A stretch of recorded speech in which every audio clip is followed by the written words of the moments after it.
नगर निगम में अगर किसी भी मनोनीत पार्षद ने सक्रिय भूमिका निभाई हो तो उनका नाम सबसे पहले आता है।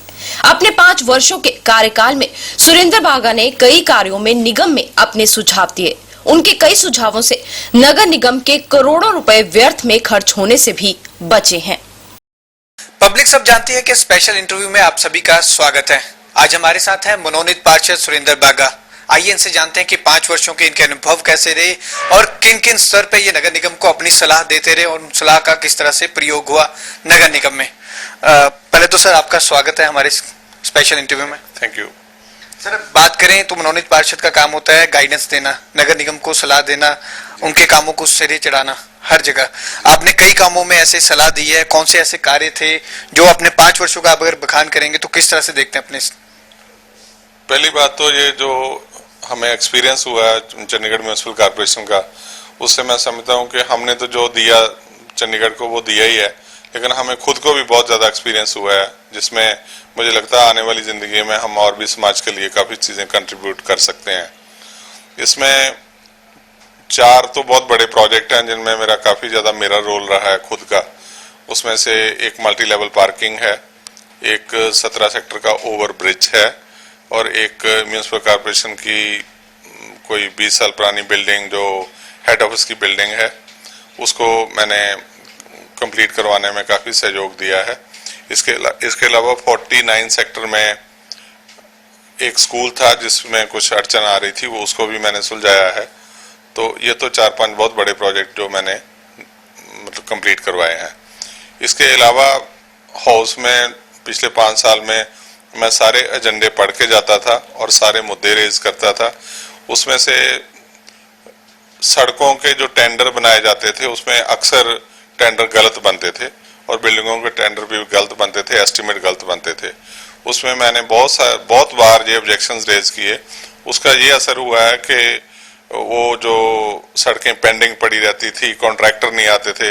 मेरे नॉलेज में ऐसे भी केसेस आए हैं जिसमें करीब 13 बार अखबार में एडवर्टाइजमेंट देने के बावजूद भी ठेकेदार नहीं आते थे, क्योंकि वो एस्टिमेट ही गलत है। एस्टिमेट गलत है तो कॉन्ट्रैक्टर घाटे के काम के लिए तो करने के लिए आएगा नहीं। तो मैंने सोचा कि क्यों ना इनको दुरुस्त किया जाए। तो जब दुरुस्त किया तो उसमें एक बार मुझे याद है, एक बार 15-16 सड़कों के एजेंडे पेंडिंग कर दिए गए थे। जब वो दूसरी बार हाउस में आए थे उनमें करीब 80 लाख का डिफरेंस था। तो 80 लाख का डिफरेंस बहुत ज्यादा डिफरेंस है। तो इसी वजह से ठेकेदार नहीं आते थे, इसी वजह से ठेकेदार ब्लैक लिस्ट होते थे, इसी वजह से पारदर्शिता नहीं रहती, तो फिर करप्शन भी फैलती है। तो ये एक बड़ा भारी काम हमने किया है। इसके अलावा मैंने CPWD मैनुअल को लागू करवाने के लिए मैंने अभी जो मेयर अरुण सूद जी हैं उनके साथ काम किया, तो उसको हमने लागू करवाया है। टाइम टू टाइम अलग अलग मुद्दे हैं, जैसे स्लॉटर हाउस की बहुत ज्यादा शहर में जरूरत है। करीब 25,000 जो बर्ड्स हैं वो डेली चंडीगढ़ में डिमांड है।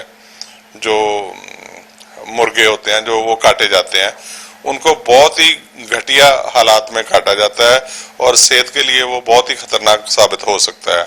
इवन यहाँ तक कि 5 तारा होटलों में भी वही मीट सप्लाई किया जाता है, वही चिकन सप्लाई किया जाता है।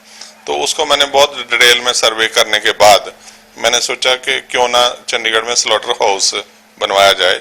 और सेंट्रल गवर्नमेंट की एक स्कीम है जिसके अंतर्गत सब्सिडी भी मिलती है और उस पर मैंने काम किया। और मुझे लगता है कि जितना काम हम कर चुके हैं देर सवेर वो कभी ना कभी बन जाएगा। मुझे थोड़ा सा अफसोस जरूर है कि इस टर्म में हम उसको नहीं कर पाए। इसके अलावा चंडीगढ़ में कुछ घोस्ट एम्प्लॉइज की बात चली थी कि एम्प्लॉइज है ही नहीं है एम्प्लॉइज। तो उस वजह से उनकी तनख्वाह 35 के करीब एम्प्लॉइज थे जिनकी तनख्वाह में हर महीने ली जाती थी, लेकिन बंदा एग्जिस्ट ही नहीं करता है। तो मैंने वो मुद्दा जब उठाया तो उस पर भी मुझे लगता है कि कुछ ना कुछ असर पड़ा है। तो आवारा पशुओं की चंडीगढ़ में बहुत दिक्कत है, उस पर भी मैंने काम किया। मैंने एक सुझाव दिया जो बहुत अच्छा सुझाव हुआ है कि बहुत छोटे से साइज का, एक छोटे से मोती से भी छोटा साइज होता है, एक चिप आता है, वो पशु के कान में अगर लगा दिया जाए तो पता चल जाता है कि कौन सा पशु कहाँ घूमता है। तो अगर वो कर लिया जाए तो चंडीगढ़ में ये जो आवारा पशुओं की समस्या है वो हल हो सकती है। इसी तरीके से जो स्ट्रे डॉग्स की समस्या है, ये जो आवारा कुत्तों की प्रॉब्लम है, इसके बारे में भी मैंने एक रोमानिया का मॉडल स्टडी किया। रोमानिया कंट्री ऐसा है जिन्होंने अपनी मौजूदा कानूनों के रहते हुए भी उन्होंने अपनी समस्या का समाधान निकाला। वो मॉडल भी मैंने इनको पेश किया। एक सर, अगर बात करें इन प्रोजेक्टों की, आपने कई प्रोजेक्ट आगे रखे थे, कई बातों में आप बोलते थे, एस्टिमेशन को लगातार लेकर आपका विरोध रहता था। जब भी कोई पार्षद एजेंडे पास करवाने के बोलता था तो आप एस्टिमेट का विरोध करते थे अगर आपको अच्छा नहीं लगता था। तो आपने देखे हैं कई एस्टिमेट गलत होते थे और उन पर ऑब्जेक्शन? एस्टिमेट बहुत ज्यादा गलत होते थे। ऐसी ऐसी बातें भी मेरी नॉलेज में आई है कि एक कम्युनिटी सेंटर था सेक्टर 30 में, राजेश गुप्ता जी के वार्ड में, उसका नक्शा और लगाया गया था, फोटो और लगाई गई थी, एस्टिमेट किसी और का था। तो मैंने जब वहां दिखाया तो जो इंजीनियरिंग विंग के ऑफिसर्स हैं उनको काफी परेशानी झेलनी पड़ी थी। मैंने बोला कि वो बिल्डिंग कैसे कंप्लीट होएगी जिसका नक्शा भी सही नहीं है, एस्टिमेट भी किसी दूसरी बिल्डिंग का लगाया हुआ है और फोटो भी किसी दूसरी बिल्डिंग की लगाई हुई है।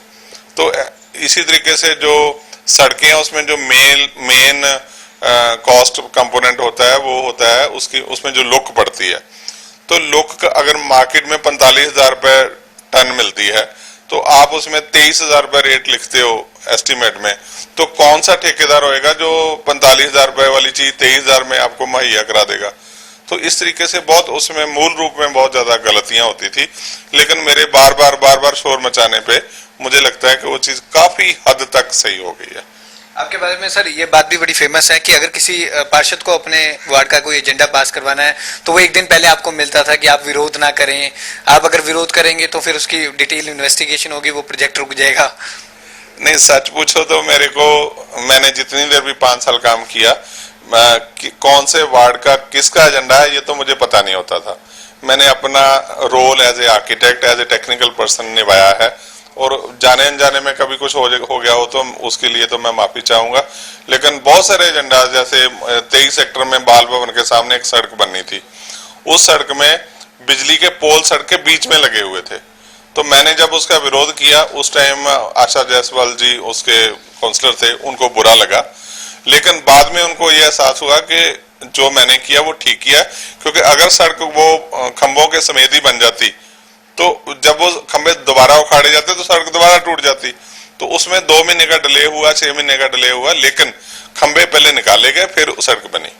तो मुझे लगता है कि जितने भी काउंसलर साथी हैं उन्होंने देर सवेर ये जरूर जाना है, समझा है कि अगर मैं विरोध करता था तो वो सही वजह से करता था। तो इसमें कितनी सच्चाई है सर कि वो मिलने भी आते थे? कृपया सर आप ना बोलें।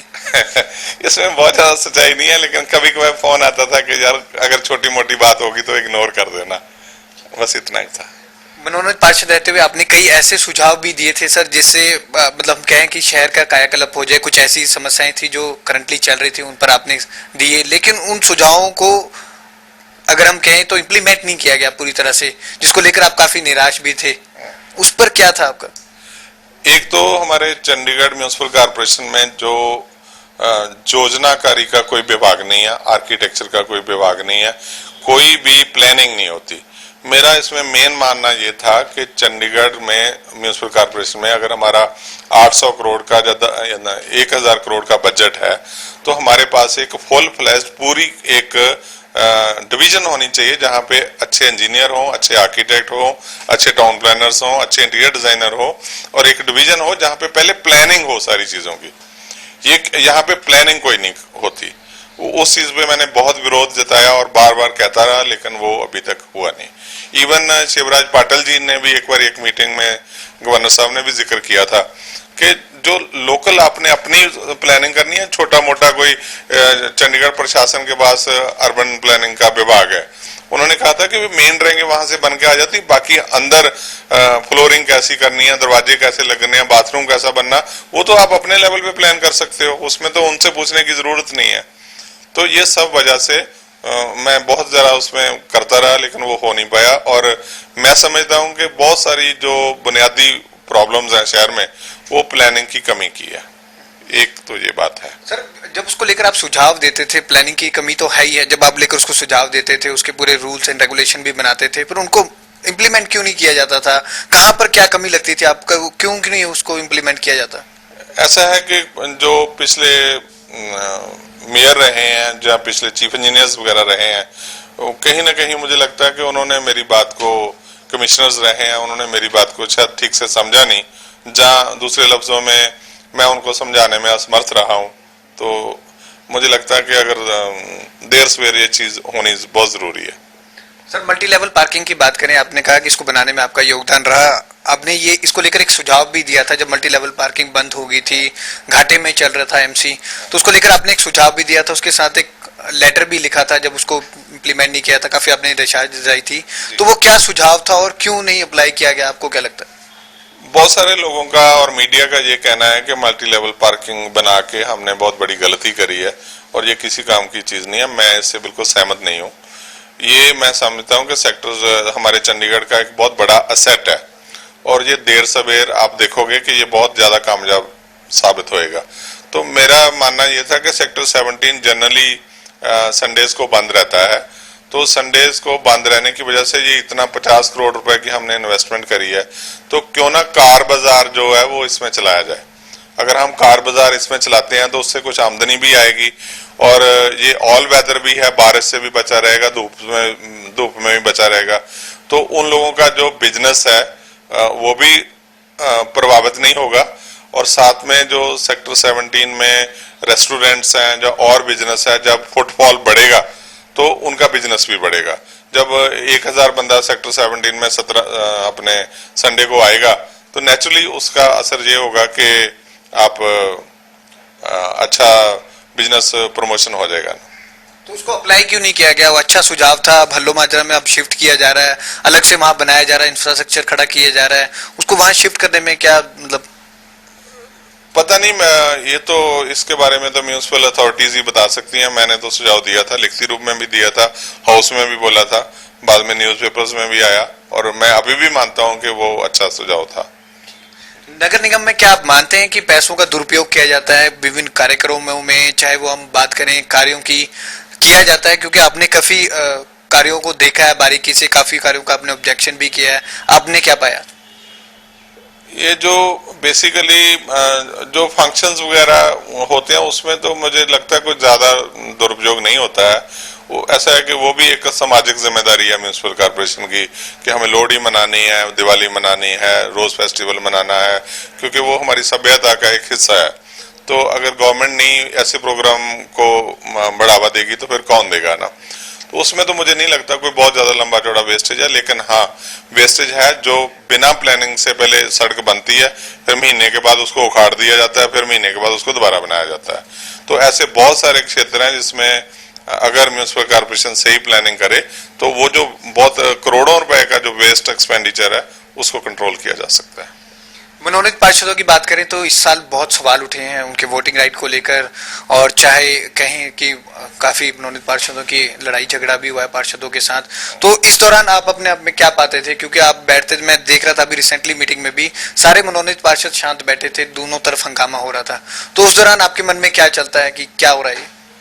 पहली बात तो ये है कि जहां तक कांग्रेस पार्टी का सवाल है, हमने 4 साल उनको सपोर्ट किया और इसका मतलब ये नहीं कि हमने बीजेपी को नहीं सपोर्ट किया। हमने हमेशा से एक ही बात करते रहे हैं कि जो भी बंदा मेरिट के ऊपर आएगा हम उसको वोट करेंगे। हमने 90% मेरिट पे फैसले किए हैं, लेकिन कभी कभार ऐसा भी हुआ है कि किसी दबाव में आके हमें कोई गलत फैसला भी करना पड़ा होगा। तो लेकिन 4 साल तक हम कांग्रेस का मेयर सिलेक्ट करते रहे, तो तब तक हम बहुत अच्छे थे। जब बीजेपी का मेयर सिलेक्ट हो गया उस टाइम भी हमने यही बोला था कि हम मेरिट पे सिलेक्ट करेंगे। जब बीजेपी का मेयर सिलेक्ट हो गया तो एकदम से कांग्रेस के काउंसलर्स को, कांग्रेस पार्टी को पता नहीं क्या समस्या हो गई, उस वजह से वो एकदम से इल्जाम लगाने लग गए। न्यूज़पेपर्स में उनके बयान आए हैं बहुत सारे पार्षदों के नॉमिनेटेड काउंसलर ऐसे हो गए, ऐसे हो गए। तो मैं समझता हूं कि ये राजनीति में आज वो पावर में है, कल वो पावर में होंगे, तो ये इतनी घिनौनी हरकत नहीं करनी चाहिए। मैं समझता हूं कि थोड़ी स्पोर्ट्समैनशिप भी दिखानी चाहिए, कभी कोई जीतता है कभी कोई जीतता है, तो ये थोड़ा ठीक नहीं हुआ। मनोनीत पार्षदों पे दबाव की आपने बात की, आपको क्या लगता है मनोनीत पार्षदों पे किस तरह का दबाव होता था?